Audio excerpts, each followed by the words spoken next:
Mesdames et messieurs, bonjour, mesdames et messieurs, bonsoir. Gis ngeen ko King FM fii si Paris. Mes deux artistes, ils sont là. Gorilla a commencé, bien sûr. Qui moi, Exides. On ne le présente plus, il fait partie de la MIFA. King FM. Ex, comment tu vas? Ça va, boy, maa ngi nii cool. yaa ngi am jàmm. waaw sant alhamdulilah. Mais Ex, comment ça se prépare à quelques heures de l'événement Bercy 2017? Ben écoute, merveilleusement bien, hein, parce que ñëpp ngi fii, toute l'équipe depuis Dakar, donc car régie bi moo nekk suñu ginnaaw, il y a les filles qui sont actuellement sur le terrain de reportage, dara manqué wul, actuellement équipé wu nañu, comme on dit, l'équipe est au complet. kenn desul, donc il y a tout actuellement, léegi déroulé rek moo ci des. King FM boo xew. kon gars yi kontaan nañu. non gars yi kontaan nañu si yéen. Hey, Coco Jean, il est là, ça c'est Coco Jean. Ça c'est Coco Jean, l'homme de Kenkeliba. Ok, Coco, comment tu vas? Je vais bien. Coco, kan ngay waxal Pi wala Ji? Pi. Pi, bravo. Coco Jean marché. Mais Coco Jean, gars yi yàgg nañ la dégg, mais pour ñu gis la c'est rare nga gis Coco Jean si média yi. Le pourquoi? Parce que man, j'estime que man, je suis un homme de radio, dañu ma war a dégg kenn waruma gis quoi. Ok, kon kii mooy Coco Jean. Coco Jean, naka nga gisee sa Bercy 2017? C'est en tout cas, on est bien, on est dans de très bonnes conditions, les préparations sont bien, équipe fu war a nekk sont là, tout le monde travaille, personne ne dort, donc nice quoi. On est dans une bonne ambiance et on se prépare en conséquence. Là, on est là depuis presque 8 heures du matin déjà, donc il y en a qui veulent aller dormir, mais il n'y a pas de dormir. Ici, on bosse. Liggéey rek. Ok. Donc big up à tout le monde et bonne fête ce soir. On attend tous les Sénégalais sur Soir l'Afrique. Fille. Coco Jean. Ok, c'est la maison toujours. Alors j'ai deux femmes à côté de moi. La première, bonjour, bonsoir. Bonjour, c'est comment? Madame Diakité Sokhna Thiam, responsable commerciale de la TFM. kon yéen a yore lii. waaw ñun ñoo ut xaalis. yéen a yore lii. kii dama koy def xarit de ji kii dama koy def xarit. Alors naka ngeen di préparer événement bi à quelques heures ak naka nga gisee ren Bercy 2017. Bah écoutez, c'est mon premier Bercy, mais big up à toute l'équipe de Futur Média. Franchement, ñu ngi liggéey bu rafet. Surtout équipe King FM, ñu ngi fi depuis une semaine. Donc mention spéciale à Ibrahima Dieng et à Maram Sarr, Thérèse. Vraiment boobu ba léegi ñoom tooguñu kenn toogul sax d'ailleurs à part man. Voilà donc. Et un petit coucou à qui? Ben coucou à mes collègues du service commercial de la TFM, à mes collègues du groupe Futur Média. Vous êtes bien représentés, ne vous en faites pas. Tu parles avec Pi ou Ji? Je parle avec Pi. Pi, bravo. waa TFM léegi dañu branché de. Alors kii nag mooy sama sœur mooy Tété. Alors gars yi dañuy werante, elle ressemble à Carole, Eva de la série Pod et Marichou. Gars yi nee nañ sœuram la. Ça va soxna si? Ouais, ça va. Et toi? ñu ne yow yaay sœuru Eva. waaw loolu la sœuram la. Gars yi sa ñu koy wax. sœur, c'est vrai. C'est vrai, ça? N'est-ce pas Eva? Ouais. Ok, alors tu es en direct Hello Ado, l'émission des jumeaux PNJ. Comment vous avez préparé l'événement jusqu'à arriver aujourd'hui, le jour idéal? L'événement Bercy. L'événement, t'as entendu, les gens namoon nañ ko depuis 4 ans, donc on l'a préparé depuis Dakar. Hein. Toute l'équipe du groupe Futur Média, hein, de tous les agents, quel que soit le département que tu es, tout le monde a mis la main à la pâte pour vraiment rendre l'événement aussi incroyable, aussi inoubliable que ça a toujours été. Super. Ouais. Super. Alors quel poste vous occupez ici au niveau de la GFF? Moi je suis directrice marketing et communication du groupe et bon pour Bercy 2017 je suis venue avec la radio digitale, la radio King FM, la nouvelle radio, la radio en ligne, vraiment toute une semaine d'émissions délocalisées. Les gens ont été là, les concepts reliftés, revus pour vraiment vivre l'événement. Tous les niveaux hein, avec vous Paris by Night. Une semaine yi yow yaay doon gérer PNJ kan moo gënoon sage fii si France PNJ. Ji wala Pi? Non Pi. Pi moo gënoon sage. Gars yi ñoo ko déggandoo Coco Tété, la sœur bien sûr de Eva. Et aujourd'hui vous allez connaître l'équipe de King FM bien sûr. Tout à l'heure il y avait les Exides, les Coco Jean. Elle c'est l'équipe matinale, la diva. Elle se nomme Binta Lopra. gis nga waxaat ko may andi ko. Binta Lopra. Alors Binta, tu vas bien? Bercy 2017, comment ça se prépare? Wow, je vais bien. Bercy 2017, ça se prépare. Il y a l'euphorie, on est là, on doit faire des reportages. On a beaucoup d'éléments à présenter aux téléspectateurs et ceux qui viennent voir Youssou Ndour, donc on est là spécial. Ok, alors Banel elle est là, Banel elle arrive, oh là là, elle est stylée Banel. Banel approche-toi. Gis nga kii mooy Banel, xoolal démarche bi, la star. Et ñu ngi France, hein? L'africanité. Bonjour, bonsoir. Bonjour. Comment tu dis ça? Banel. Yow yaay Banel. Dégg naa yow tasaare nga France. Bon, je vais donc commencer en fait. tubaab yëpp yow la ñuy wër ndax li ngay sol. À ce qu'il paraît. Banel Sénégal ñu ngi lay seetaan lan nga leen di wax. Que yéen a ngi raté le Berrick en fait parce que là, mi ngi touch et c'est la totale. Mais avec King FM, la première radio digitale du Sénégal, dara du leen touch.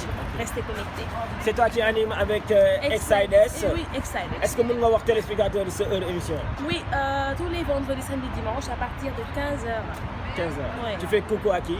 À tout le monde. Parce que j'ai trop de fans. Super. Merci à Banel la diva. Alors toujours l'ambiance bien sûr. Il est là-bas. Damay dem sàcc ko. Si topp ma. Sàcc ma si topp ma. Gars yi kii kan la? Ça c'est le directeur de King FM. Mënuñu am animateur yi amuñu directeur. Il fallait que PNJ jox seen micro seen DG. Donc kii moo waral lépp. Tey amis téléspectateurs su ngeen ñu gisee King FM c'est grâce à lui. Moo ñu dem sàcc ñu jëlee ñu xoolal vibe waa vibe yéen a may xool moo ñu jëlee vibe nañu jumeaux yi kër gu mag laa leen di yóbbu. Donc il est là. Boubacar, bonjour, bonsoir. Salut gars, naka mu mbaa lépp jàmm. Salut Pi wala salut Ji nga? Non, salut PNJ. Salut les jumeaux. Ok. Alors Boubacar, vous êtes là il y a combien de jours? Juste un jour. Bonjour. Ouais. Ok. Alors Boubacar 2017 Bercy, King FM, TFM, gars yi jël animateur, l'ensemble des animateurs de King FM sont en France uniquement pour l'événement de ce samedi. C'est de l'innovation, c'est une première dans l'histoire du Sénégal. Déplacer une radio bien sûr, des animateurs, une semaine, un hôtel, tous les animateurs là-bas. Félicitations directeur. Bah écoute, félicitations à vous. L'essentiel c'est d'assurer carrément le boulot.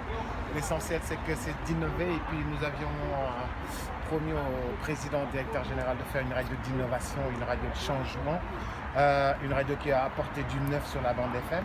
Et rien que le fait d'être une radio digitale, c'était du nouveau pour les auditeurs et pour les internautes. C'est la première fois que le Sénégal a une radio digitale. Et aussi se déplacer, c'est pour la première fois qu'une radio émet depuis la France pendant une semaine. Peut-être une radio sénégalaise, c'est la première fois.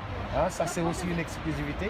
L'essentiel, c'est de travailler, c'est d'apporter du neuf, c'est de faire plaisir aux auditeurs et puis de les citer directement, nommément les auditeurs pour qu'ils sachent que carrément c'est une radio qui appartient aux auditeurs, c'est une radio très jeune, c'est une radio musicale qui est l'invité d'honneur aussi de Youssou Ndour, cette radio. Parce qu'en fait, cette radio n'a pas encore un an et cette radio vient à Paris, émet depuis Paris et là c'est une radio musicale qui va avec ce que Youssou Ndour fait. C'est pourquoi King FM est l'invité d'honneur de Youssou Ndour. Ok. Alors, DJ Bob, c'est une radio qui fait le buzz au Sénégal. Les 14 régions du Sénégal ont l'habitude de l'écouter à travers le net aussi, www.kingfm.sn. Boubacar, tey yow yaay directeur de King FM. Est-ce que tu es satisfait de tes animateurs que tu as l'habitude d'écouter matin, midi, soir? Parce que souvent, on a un directeur, mais du le déglu. Est-ce que Boubacar, il est à côté de ses jumeaux, il est à côté de ses animateurs? Est-ce qu'il écoute ses animateurs? Je fais que écouter King FM. loolu rek laay def déglu ko apprécier ko et puis bu amee lu dem lu ñu woote gars yi defee leen ko nii bu amee lu ci gars yi yokk leen ci nii bu yokk tool cere doon def cere yokk ñeex gars yi waxee leen nii gars yi def leen nii lépp di comme ça lépp di gën a baax tu vois xam nga yéen déjà li ngeen def ak Tigo c'est magnifique faire sortir une radio, faire du live en direct pendant les vacances, faire du show partout. C'est ça, c'est naturel. C'est ça, affaire yu neex yooyu, yu différent yooyu. Et puis loolu mooy dundal xolu animateur. Un animateur passionné, loolu mooy dundal xolam di génn di dem def spectacle, jege auditeur am, ànd ak rajoom, am sponsor, sponsor bi di la topp. Et puis nous pouvons dire à travers le monde, c'est magnifique. 2018 arrive, tu souhaites bonne année à qui et quels sont les projets de King FM, DJ Bob?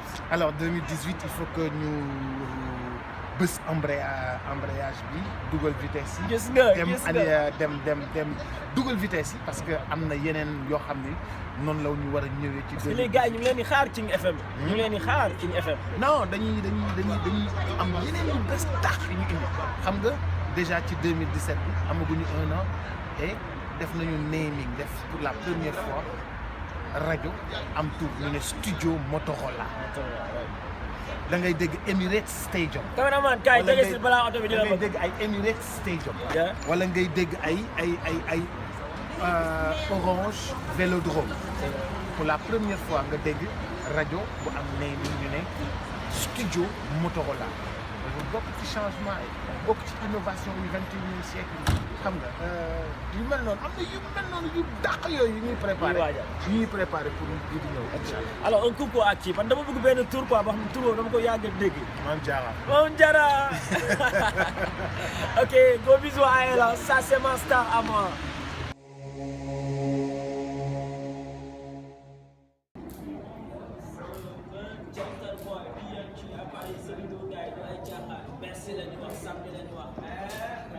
Mesdames et messieurs, bonjour. Mesdames et messieurs, bonsoir. Bienvenue dans Hello Ado aujourd'hui. Hello Ado se déplace. Dañ koy yóbbu ba France. Dañ koy yóbbu ci Bercy. Mooy TV. C'est samedi bien sûr. King FM, TFM, Hello Ado à Paris, Bercy. Donc comme vous le voyez bien sûr, BNG ñoo ngi biir Paris. Ñu waajal Bercy. Gis nga fii mooy village de Bercy. Alors ça se prépare. Ça se prépare tey suñu invité Elzo Jamdong la donc balaa ñuy jël Elzo Jamdong dañuy doxantu gauche droite xool gars yi naka la ñuy préparer bien sûr l'événement de ce samedi à Bercy donc sans tarder ñu leen xooli coulisses yi xool ci luyu gars yi seet gars yi naka la ñuy préparer soirée gauche droite ñu waxtaan ak ñoom. Allez PNJ Show Hello Ado ce soir à Bercy.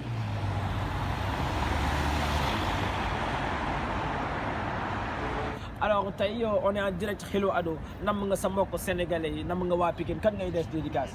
maa ngi def dédicace sama mbokk yu nekk Moujéer yi parce que ñoom ñëppay dem ak sama rakk yu nekk waa Koungheul waa 14e Riki ñoom ñëpp waa Miro ñëpp.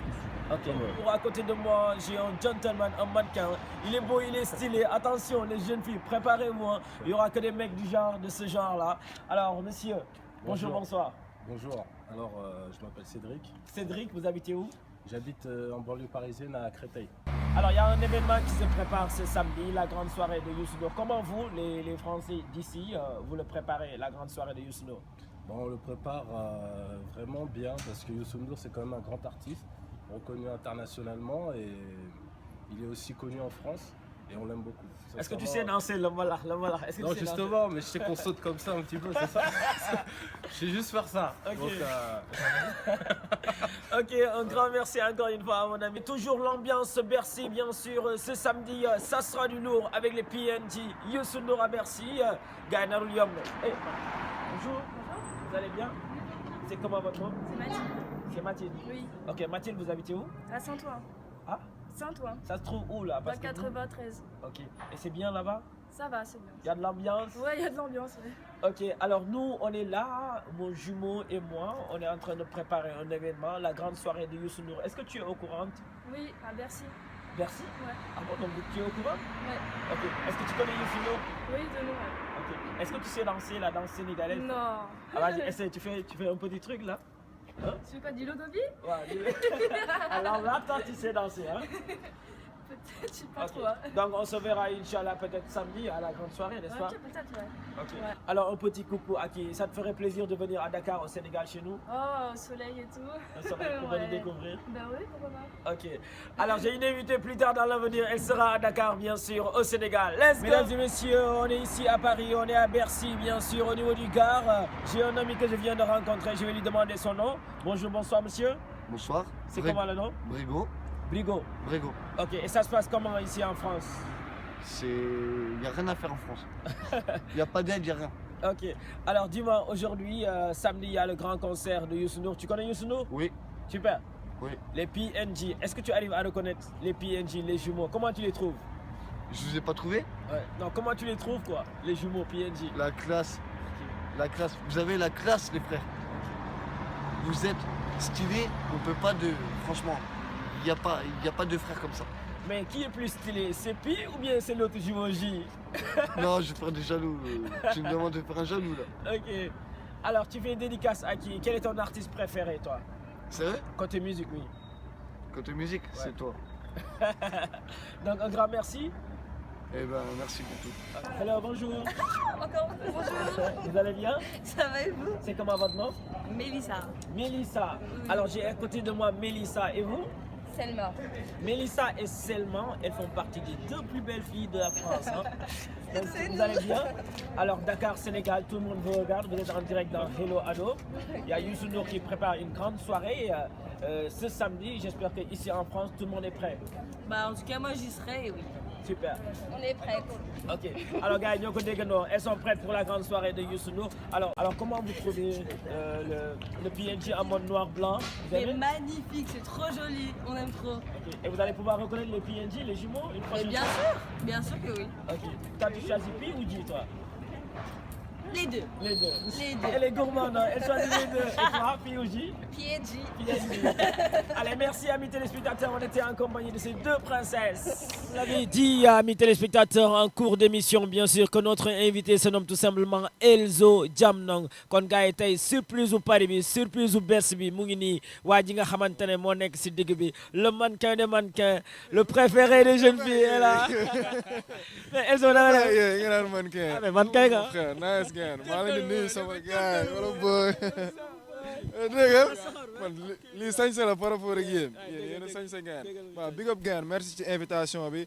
maa ngi nuyu waa Sénégal ñu di ñuy seetaan, maa ngi nuyu waa TFM yëpp, nuyu waa Dakar, waa Topla ñëpp yéen a ngi ci biir right. Mais da nga ñoo teg jil waxoo ñu woon ne Paris nii la seddee de copain mënoon nga ñu message am nañu si moom balaa ngeen di ñëw indi leen ay kii. génn nga ci gis naa dóor nga ay gants saa gis naa dóor na ay collant xam nga. mais nice ngeen non yéen a ngi ciy génn instant yi nga yéen moom kenn gënu leen nekk ay kawman instant yi. Ok gars yi on est ici bien sûr en face de notre hôtel hein? Donc dañu am benn hôtel boo xamante ne y a les PNJ, y a les Pape Cheikh Diallo, y a les Fatim O. Dañu wàcc si suuf rek jël sama copain bien sûr ànd ak moom tey mu expliquer ñu si lan la nekk biir Paris. Angie. Yes I donc Elzo déjà ñu ngi lay jaajëfal bu baax. Yeah, tout récemment génne nga benn single génne un clip boo xamante ne ça fait le buzz actuellement une si longue lettre. Rest in peace Mariama. Yeah, man tàgguwuma kenn bi may jóg di wut xëy bu ma xool ba tu jéem ma la jàngal fay bu public bi di bég rappeur yi ñooy hate bu public bi di bég rappeur yi ñooy bañ bullshit yi nga fii dégg du man deñ yóbbu sama tur ci vodu ñoom avant ñu ñëw si loolu sax dinañ la laaj si lan nga nekkoon parce que gis nañ ne yàgg nga fii tamit te gars yi na mën nañ la fële ah. dëgg la ba xam nga rek maa ngi ci job bi di préparer affaire yu bees maa ngi doon am fii tamit ay événements en fait man sama équipe yëpp fii la nekk tu vois sami def sama son yi sama vidéo yi moo tax mënuma di fi géej dernièrement nii nag xam nga ñi ngi doon waajale affaire yu bëri. Du coup même clip bi ngay wax ni Dakar lañ ko tourné tu vois mais dañ nekkoon di. ñu bëri nee nañ tourné woo leen ko foofu ah. pourtant Sénégal lañ tourné naa ko depuis kañ depuis mois de mai ah. dafa yéex a génn rek xam nga dañ jëloon suñu temps bàyyi gars yi ki fi album bi bu baax. après lii day gën a dundalaat album bi tu vois je pense que c'est le bon moment. shout out ma man DAP xam nga il a joué le jeu donc défi la woon tu vois man mosuma gis ku def benn genre mën nañ ne court métrage la sax affaire bi ça dure presque 9 minutes voilà. am na ñuy wax ne gisuñu torop rapport bi ak son bi donc je voulais juste pour en profiter dire que son bi une si longue lettre la tudd te une si longue lettre livre la bu Mariama Ba génne en 1979 dama bëggoon wax ne rek li mu doon wax ci jamono yooyu ba léegi nii ñun tey en 2017 li ñuy wax lu bëri dara changé wul quoi li mu doon wax moom ba léegi mi ngi am ñun Sénégal mi ngi am suñu société donc ñun rappeurs yi pour man ñoo ci mën wax looloo tax ñu def genre hommage vintage bi nga gis afro yeeg yooyu xam nga def. gars yi nee nañ ay perruque ngeen teg wala nu mu fa def seen karaw moo demee noonu karaw. moo saxoon ngeen man perruque bu ñu yaaxal.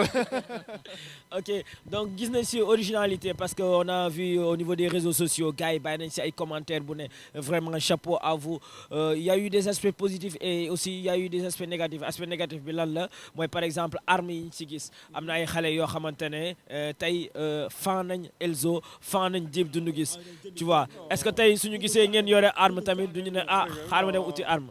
non pour man loolu du lu négatif gis nga waruñu li daw ci télé bi am na affaire yu gën a graaw loolu ñun bu Sénégalais defee dara rek la ñuy wax ouais y a de la violence wala c'est obscène wala yooyu alors que ñi ngi seetaan ay film tubaab wala ay clip tubaab yoo xamante ne moo gën a graaw moo gën a violent foofu mais ñun bu ñu bëggee nekk au niveau international foog ñu def ay affaires yoo xamante ne standard international la mënuñu li ñu moom kese bu dee dañuy yem kese ñun ci li ñu moom wala ci li ñu xam duñ sax rap duñ sax musique duñ sax jàng école tu vois voilà mais dañu instant yi monde mondialisé la pour ñu tolloo niveau ci international foog ñu def lépp li nga xamante ne ñi ngi koy def muy France di États-Unis di Nigéria wala whatever donc bu ñu xool côté boobu nañ xool ne que au moins ñi ngi jéem a repousser barrières yi di def loo xamante ne mun nañ ko comparer ak loo xamante ne ñi ngi koy def à l'international wala ñi ngi sax def loo xamante ne à l'international nit ñi defaguñ ko tu vois pour man loolu la nit ñi war a gën a saluer plutôt que di xool di jéem a chercher la petite bête quoi le truc négatif.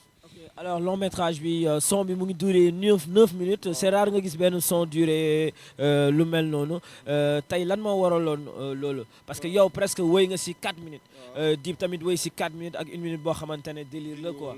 suspense la xam nga woy bi mi ngi tudd une si longue lettre ma ne Dip son bi daal waaw awma la kiiwuma la du ma la wax 16 mesures wala 20 wala 4 yow loo xalaat loo sentir def ko man commencé naa bind xam nga ñu daje ñu bindandoo affaire bi ñuy nekk di ko bind studio kenn compté wul ñaata mesure la ñuy bind quoi dama ko ne li nekk sa xol yëpp tey génne ko man li nekk sama xol yëpp laay génne et loolu tax ñu mujj am un son qui dure xaw ma waaw comme ni nga ko waxee plus de 7 minutes après vidéo bi tamit pour vraiment gën a dem ci une longue lettre bi fixé wuñ suñu bopp benn barrière on s'est pas dit waaye lii dina gudd est-ce que nit ñi dinañ ko mën di ko seetaan di ci béggee wala est-ce que télé yi dinañ ko teg affaire yooyu on l'a sorti comme ça parce que pour man loolu mooy aar quoi mais tamit teg leen ko waa télé bi ma profite naa ko bàyyi seen loxo xam naa ne gudd na peut-être du yomb teg wala yooyu mais mun nañ ko teg ñi ko seetaanoon nañ dem ci net bi seetaan ko mais télé bi pour man war na ko mën teg xam nga ça c'est l'équivalent peut-être de 2 clips et son bu am enseignement yu bëri la dañuy critiquer lu bëri rappeurs yi surtout ñun la nouvelle génération mais duñu wax ay thèmes duñu wax li société bi di dund li askan bi di dund alors que là man ak Dip la c'est la nouvelle génération c'est un son conscient qui dure 9 minutes donc ça mérite d'être diffusé autant que suñu son yi nga xamante ne son ego trip la wala son commercial tu vois donc je pense que lii la gars yi war a gën a mën a pousse sax quoi. kon gars yi yàkkamti ngeen gis clip bi tey moom la ñuy tëjee suñu émission le clip de Elzo Jamdong qui dure 9 minutes bien sûr su ngeen ko seetaanee di ngeen xam le pourquoi les 9 minutes di ngeen si jëlee tamit lu bëri parce que am na ay kàddu yu important yi nga xamante ne ces deux artistes véhiculé nañ ko alors on a remarqué que Dip Doundou Guiss il est ami avec pas mal d'artistes mais c'est une complicité yéen ñaar gars yi dañ ko remarqué que c'est autre chose c'est quoi le secret de l'amitié qui existe entre Dip Doundou Guiss et Elzo Jamdong. lu dëggu rek depuis le début on a la même vision xam nga ñoo yegg seendoo bi ñu yeggagulee fenn dañ doon waxtaan di wax ne di gis ne que par hasard ñoo bokk vision ñoo bokk fi ñu bëgg dem ñoo bokk ni ñu gisee hip hop bi en fait lan la war a mën a nekk d'ici à long terme. tubaab yi ñuy jàll ci may nga mu jàll jaajëf waay xam nga donc loolu moo continuer on a la même vision dafa nekk lu dëggu moo tax dañuy suñuy avancé ba léegi on se retrouve xam nga maa ngi woon ci premier projet wam invité naa ko sama album te du yam foofu bu mu ñëwee fii xam nga affaire yaa ngi ñëw quoi. Ok alors quels sont les projets de Elzo Jamdong 2018 bi ñu ngi siy waaj a dugg lan mooy say projet. bon instant bi sama prochain album daanaka mun naa ne pare na quoi xam nga yéen a ko am en exclu loolu info boobu.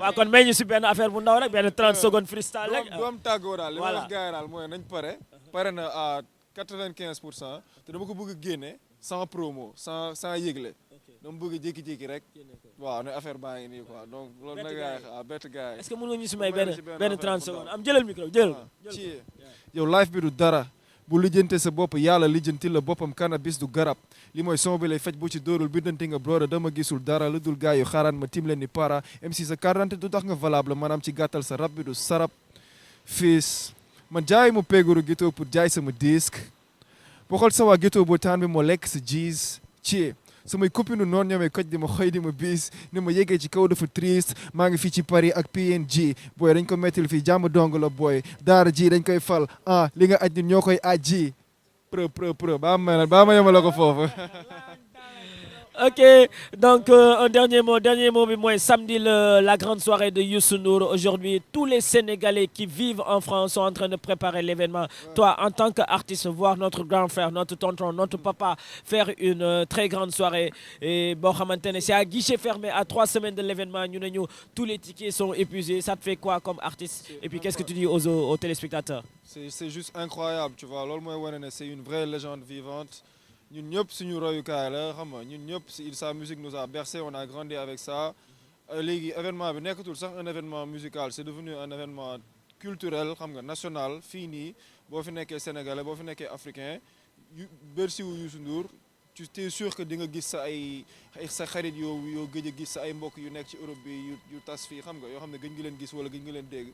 Tu es sûr que dinañ ñëw seetaan si yu te ci moment de retrouvailles lay nekk ak ñoom xam nga. Donc loolu noonu la ñun ñëpp artistes je pense di ñaan donc voilà di ko ñaaral mu gën a law ba faw royukaay la pour ñun ñëpp et voilà liggéey rek kay fay et là c'est une fierté nationale, c'est une fierté de tout le continent donc voilà big up. Ji sa waay am na ku mu war a bégee Ji. Yes I donc tu fais plaisir à qui en direct les Sénégalais nekk foofu ak sa biir damu ma la nga am jabar fi. maa ngi big up waa team Elzo Jamdong yëpp yow sa question dama koy switch xam nga li DJ naan switch xam nga DJ nga xam nga li switch shout out waa team mën nga bëgg dugal shout out waa team Elzo Jamdong shout out waaw ñëpp ñuy follow xam nga suivez sur les réseaux sociaux voilà quoi jàmm dong la shout out à vous aussi franchement xam nga mooy loolu yàgg na boobu ba léegi yéen bu yàgg dëgg la voilà gis nga ana bu yàgg dëgg la ça fait plaisir tey xam nga ñu daje fii Paris waaw xam naa ne dinañ daje New York daje Amsterdam daje fépp. am na ceeb bu weex copain fii am na ay ceeb bu weex. dañ koy créer am na fi kay. après bu ñu paree émission ma yóbbu leen fële ma yóbbu leen kii restaurant kii bi nu mu tuddati restaurant rox bi. à Pointe des Almadies ma yóbbu leen Pointe waaw. c'est des PNG Elzo Jamdong Hello Ado. lu xajul ci génnu kaay ba fonkul sa bopp doo doon wéeru waay bleu li lay gaañ mi ngi sa biir palaas léegi xamal li lay faat mi ngi sa biir xalaat li ñu sonal mooy fu sori li ñuy jéem a bale di fàtte jàngoro yi sax suñu buntu gaale weeru koor dañuy yokk li ñuy nugg ñoo fi dàq sànni mbedd naan dikk bi setul bi nga jógee màggal ba léegi ñaata gel nga char ñoo fi dàq tarde jàq jënd montre yu cher tàgguwuma kenn bi may jóg di wut jën bu ma xool bu tu jéem ma la jàngal napp bu la ñu sori di bége ñi la jege di xëm bu public bi di dégg ñu taf seen nopp tàgguwuma kenn bi may jóg di wut xëy bu ma xool bu tu jéem ma la jàngal fay bu public bi di bég rappeur yi ñooy hate bu public bi di bég rappeur yi ñooy bañ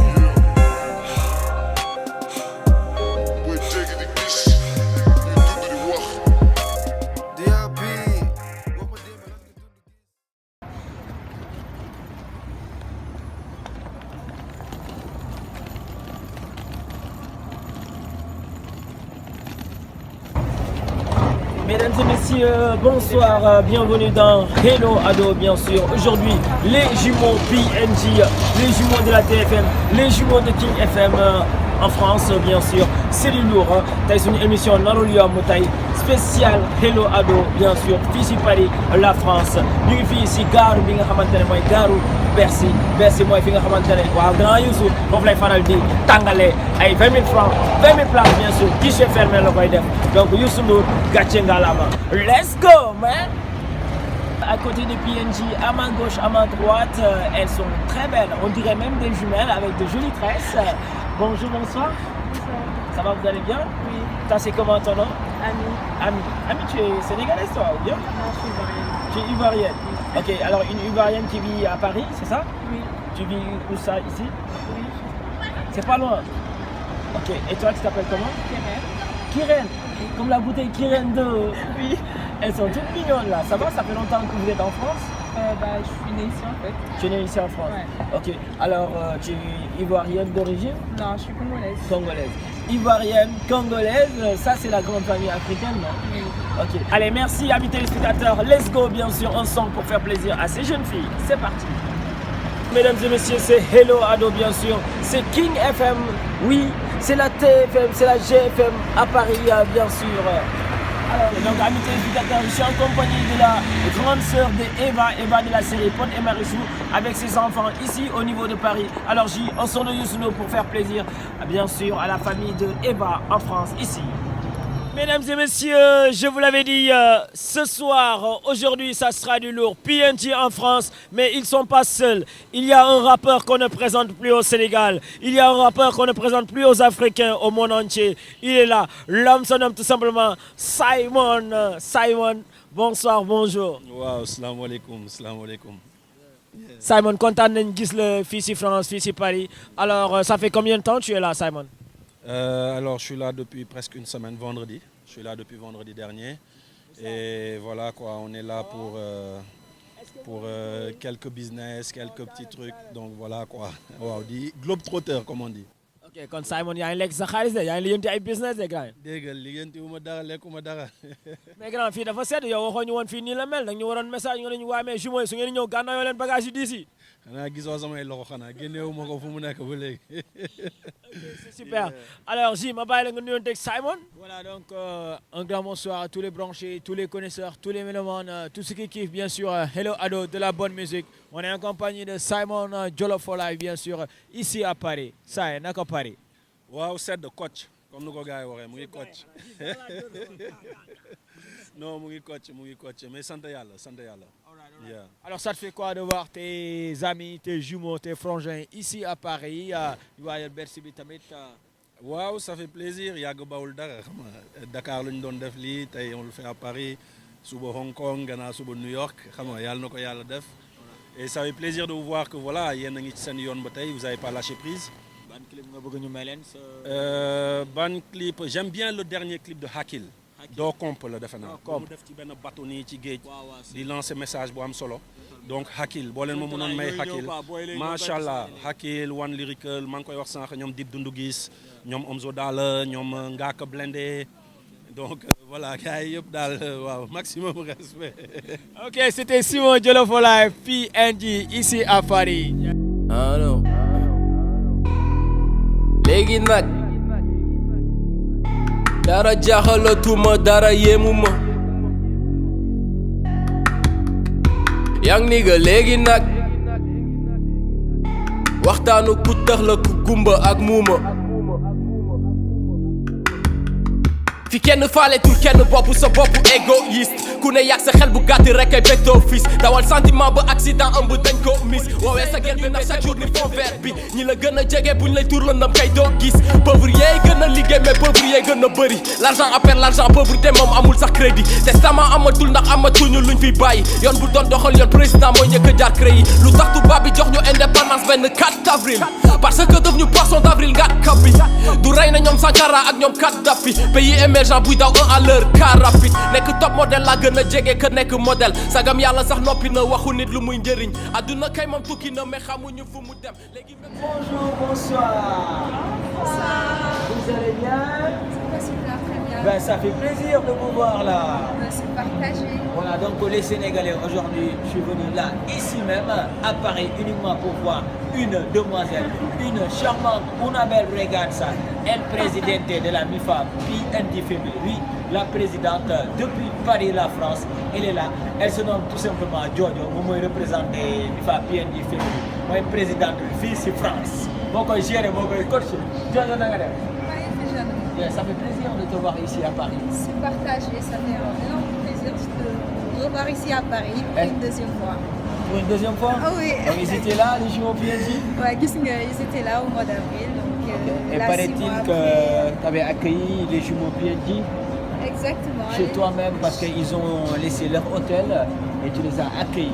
Ouais, ça m'avait trop fait, ça m'avait fait plaisir de vous accueillir chez moi. Bah, c'était court, c'était un séjour très court, mais voilà, plein de bonnes choses, plein d'enthousiasme. Voilà, moi je peux dire ça parce que demain, ça je peux témoigner ça. Voilà, elle est là bien sûr. Elle est ici là. Oui, elle est là. Vous allez bien? Ça va et vous? Et vous appelez comment? Iba. Comment? Iba. Iba. Ouais. Iba Wan. Tu connais le chanteur là? Iba Wan? Non. Ok.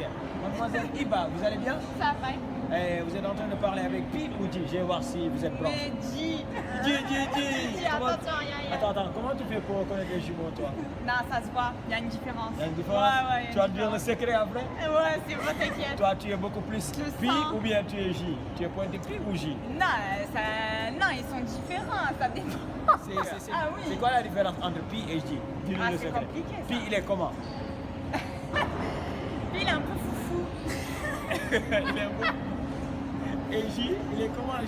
J, il est plus calme, plus tendre. Ok. Cool, voilà. Et paraît-il, tu fais partie de la MIFA PNJ féminine ici en France. Oui, exactement, oui, avec Jojo, exact. Ok. Alors, tu as l'habitude de regarder l'émission à la télé, la radio? Ouais, bien sûr, la radio, King FM. Exactement. King FM. Ouais. Et qu'est-ce que tu aimes le plus dans l'émission Les Jumeaux PNJ?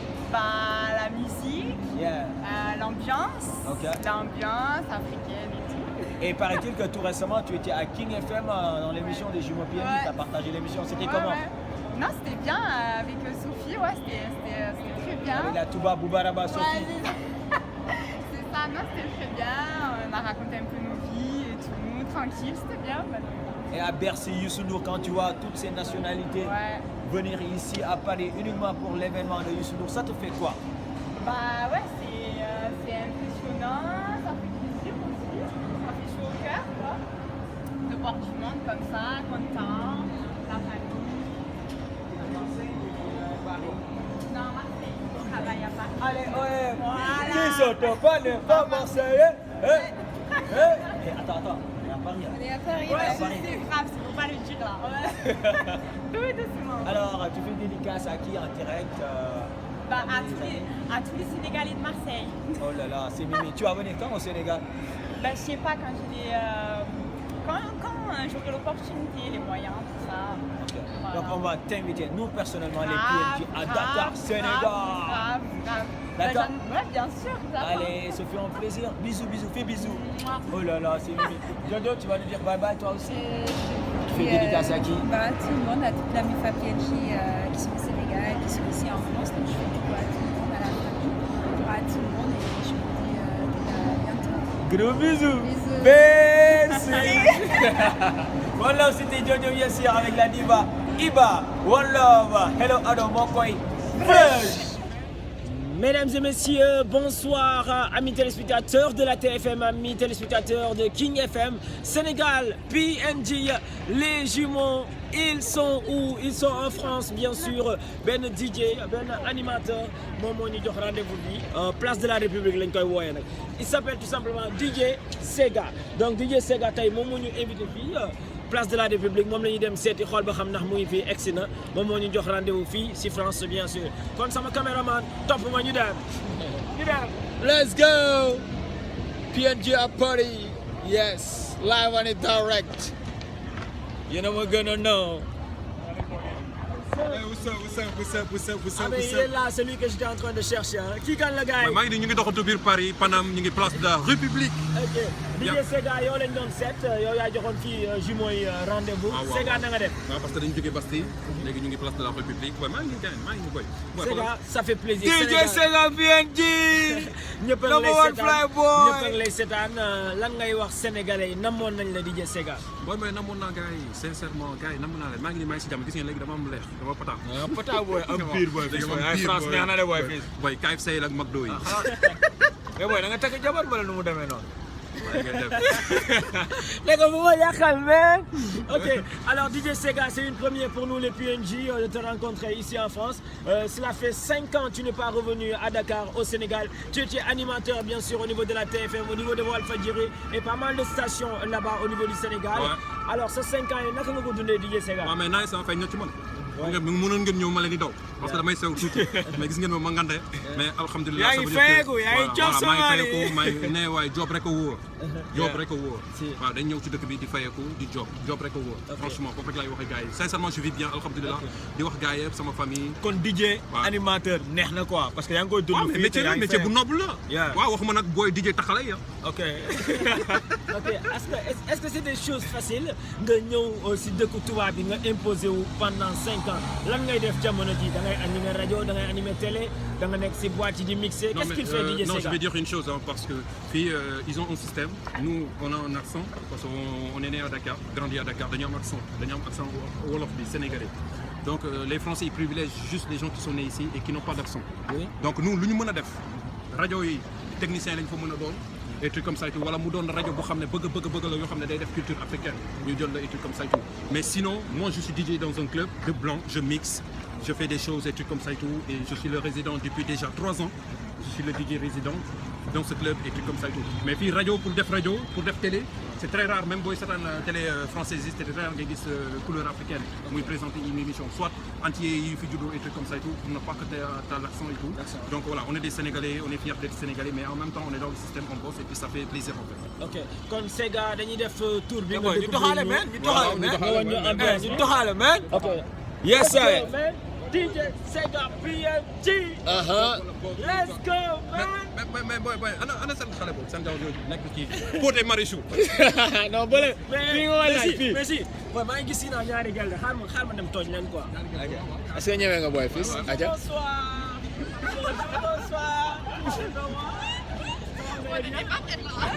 Vous les voyez, ils se ressemblent les deux.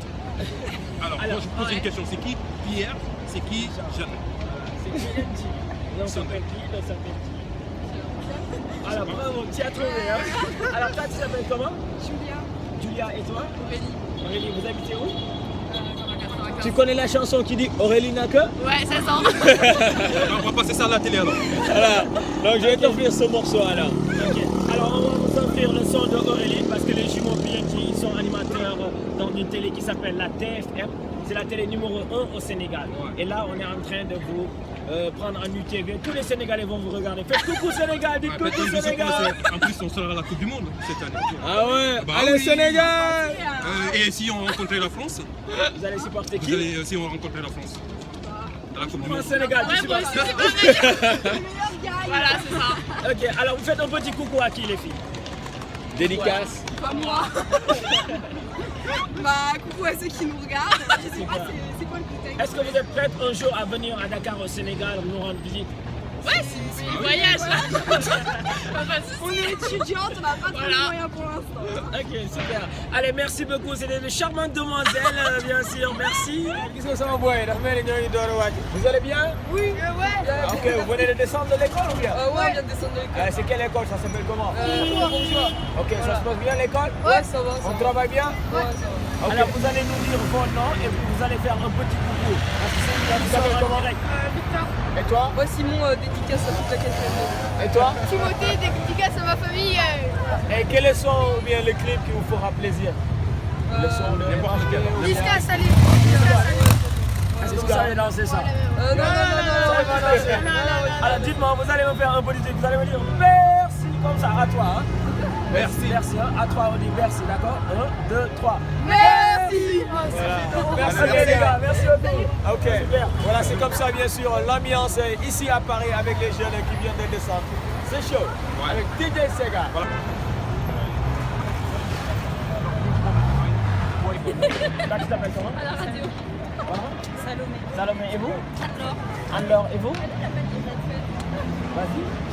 Charlotte. Donc je suis en compagnie de 3 charmantes demoiselles, bien sûr. Alors vous faites un petit coucou à qui? Dédicace. Au monde entier. Oui. Et aux gens très loin et aux gens de Paris aussi. Paris. Super. Ok, merci beaucoup à mes amis allemands. Donc, salut. Okay, moi alors. je peux être filmée sur grand image. Non mais j'ai appris ça tout à l'heure. Okay. Alors ce sont des jumeaux, l'un se nomme Pi, l'autre se nomme G, des jumeaux animateurs de télé à Dakar au Sénégal. Vous connaissez Dakar? Ça s'appelle oui, Dakar. Oui, c'est Sénégal. Dakar la base. Et toi tu t'appelles comment? Voilà. Non. Lula. Et toi? Camilla. Et toi? Dora. Mais vous avez des jolis noms. Est-ce que réellement vous appelez comme ça? Ouais. Ok, alors vous êtes en direct. Chacune d'entre vous va me dire son son préféré, son clip préféré, comme ça on va le mettre. D'accord? Toi, quel est ton artiste préféré? C'est un groupe, c'est Diantron. Et toi? Booba. Booba. Si tu m'en prends un Booba pour elle, hein? Et toi, t'as une star préférée? Non. Oh, wow. Je sais pas du tout. Tu sais pas? J'écoute Tu aimes tout? Tout. Cabo, reggaeton, R&B, hip-hop, tout. Et toi? Mais les autres, tu les as écoutés tout à l'heure. Le dessert, Alors dis-moi. Alors votre école s'appelle comment? Champigny. Ok, elle fait quelle classe? Quatrième. Est-ce qu'à toi, tous ensemble, on va faire Bercy? On a un concert à Bercy samedi. Ah mais c'est quoi votre... Vous avez un groupe en fait? Avec Youssou Ndour samedi. Merci. Allez, super, on est trop gentils. Salut. Merci à vous. Allez, bisous à vous. Hein. Merci. Ça va? Oui. Toi, tu t'appelles comment? Maïwen. Et toi? Jeanne. Vous allez bien? Oui. C'est quelle école? Ok, est-ce que vous connaissez le Sénégal? Oui. Dakar? Oui. Dakar, Sénégal, vous connaissez? Alors, ils sont qualifiés en Coupe du Monde. La France aussi est qualifiée à la Coupe du Monde. Vous allez supporter qui? Si jamais Sénégal doit affronter France? La France. La France. Ok, alors quel est le clip qui va vous faire plaisir? On va vous offrir un clip, moi et mon jumeau. Quels sont, ou bien quel est votre artiste préféré? Par exemple, toi, Booba, King, Elton. Ah, je n'ai pas. T'as pas d'artiste? Et toi? Ok. Alors, un petit coucou à qui? Une dédicace à vos amis. Qui s'appelle? Et toi? Ina. Allez, merci. C'était des charmantes demoiselles, bien sûr, depuis la France. Let's go! Mesdames et messieurs, à côté de moi, j'ai une charmante demoiselle que je viens de trouver, bien sûr, ici même. Elle est très belle. Elle va nous dire son nom. Bonsoir, bonjour. Bonjour, je m'appelle Roxane. Roxane, tu habites où ici en France? J'habite à Paris 20e, à Ménilmontant. Donc tu es parisien? Oui, exactement. Et tu supportes Neymar alors? Ouais. Ok, alors dis-moi, qu'est-ce que tu fais dans la vie? Étudiante, élève ou tu travailles? Lycéenne. Et ça se passe bien les cours? Oui, ça se passe bien. Alors tout à l'heure j'ai aperçu une de tes copines très belle aussi, elle s'appelle comment? Elle s'appelle Nadine. Nadine, vive toi! Okay. Alors tu es Dakar. Alors aujourd'hui, quel est le clip ou bien quel est ton artiste préféré? Le PNJ? Exactement. Alors si tu vas l'offrir notre son, d'accord? Et j'espère que tu vas danser cela. Ah, j'ai pas dansé. J'ai dansé? Non. Mais tu connais le malin? Ouais. Est-ce que tu es une fois venu au Sénégal? Non. Ça te ferait plaisir si jamais que tu puisses venir? Ouais, pourquoi pas. Découvrir notre pays? Alors tu fais un petit coucou à qui? Dédicace à qui aux autres? Dédicace à Nadine et à ma fille. Alors dédicace à Nadine et à sa sœur Soya. Monsieur G, on était en compagnie de la diva. Ça va monsieur? Ah, ça va. C'est comment le nom? David. David, ça s'appelle comment? Skate. Skate. Tu fais du patinage depuis combien de temps? Depuis genre 7 mois. Depuis 7 mois? 8 mois. Mais est-ce que tu es fort? Non. Tu es débutant? Ça va, tu as du mieux maintenant? Alors tu es en direct Dakar, Sénégal, tu fais un petit coucou à qui? Dédicace à qui? Dédicace à tout le Sénégal. Tu connais le Sénégal alors? Non, pas trop, mais... Alors si jamais la France devrait affronter le Sénégal à la Coupe du Monde 2018, tu vas supporter quelle équipe? La France. Hein. Alors pronostic du match, France combien?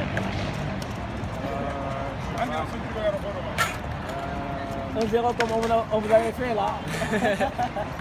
Ok, merci beaucoup. C'était l'ambiance totale ici dans les rues de Paris, bien sûr, la République. Comment vous allez? Bien.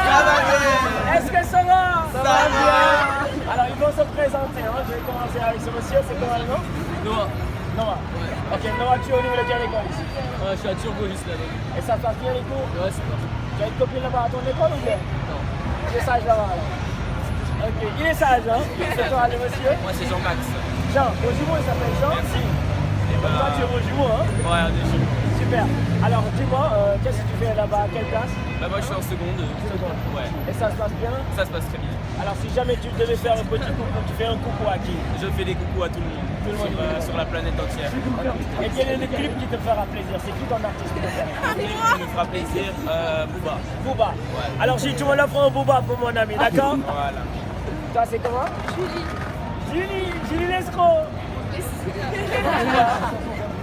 Tu es à la forme? Bien. Ok, même école? Ensemble? Non, moi je suis à Ravel. Ok, et là-bas ça se passe bien? Au top. Quelle classe tu fais là-bas? Seconde. Ok, tu es en direct. Est-ce que tu connais Dakar, Sénégal? Ouais. Essaye de nous dire Nanga Def pour voir. Nanga Def. Bangladesh, ça veut dire bonjour au Sénégal. Bangladesh. Ok. Alors tu fais un petit coucou à qui toi? Moi je fais un coucou à tout le monde. Et lui il a demandé Bouba, toi tu demandes quel son, quel clip? Moi je demande Jules. Jules. Alors et toi tu t'appelles comment? Romaine.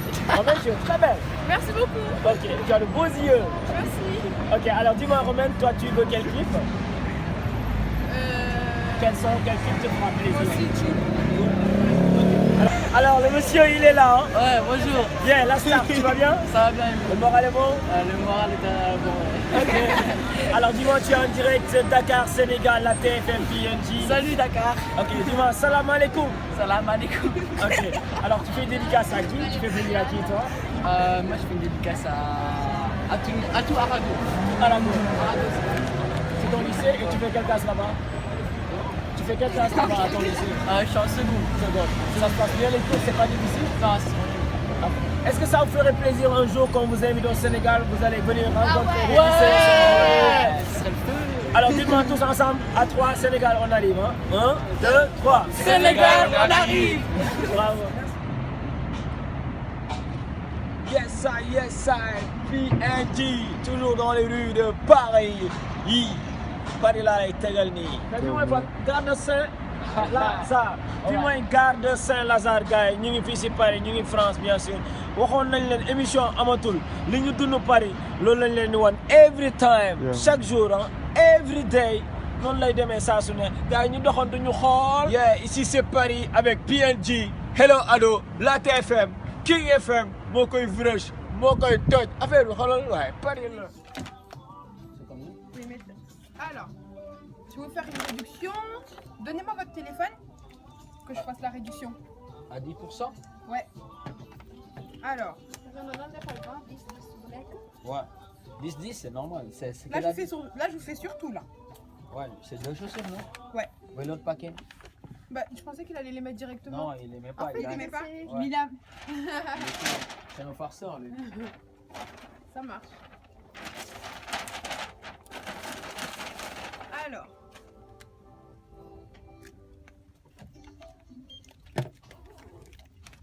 Voilà. Hop. Merci. Voilà donc bien sûr en train de faire des shopping donc made in Paris jënd ay choses yi xoolal pour décembre préparer xoolal tasaare ko benn pour fille benn pour vous. On est des jumeaux quand même. On me donne ça mon jumeau. Ça passe. 28 €. Ok. Et 2 centimes. Je vais faire dédicace à la radio et à la télé.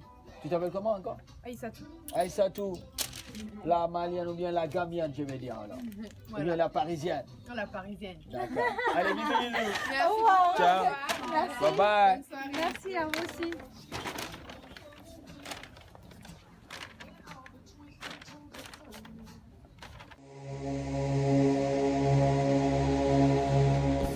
Mbëggeel no war, mbëggeel is all. No war, su la bëggee no war. Mbëggeel no war, mbëggeel is all. No war, su la bëggee no war. Salimata ne woon nga ma bëgguloo ma. Jige ma, chéri boy. Tayi nga jige ma. Foi mujjee moom lu dul déggu la rek kon ku ne langal ak sa waay Salimata ne woon nga ma bëgguloo ma jige ma chéri boy kaay nga jige ma chéri kooku jox naa la sama boole ca di la yërëm te it di la muñal li su la doyulee dafa daan solu xel di ko ci yaramam su guddi ma saana jot si susu sedd si Aminta Njaay ne wut naa la jigéen bu ma fontoo tooñ nga ma benn yoon ma wax ko sa yaay nga dellu doona ji ma fooy mujjee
Ah bon?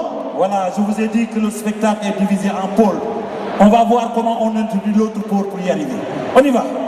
Ma xool demal ma xool ku ñuy envoyé foofu pôle bi ku ñuy envoyé pour pôle bi jaga yow lay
Salut la famille, c'est Sidiki Diabaté avec les jumeaux du Dakar. Dans le groupe, c'est la même famille. Ça, c'est clair. Sidiki MC.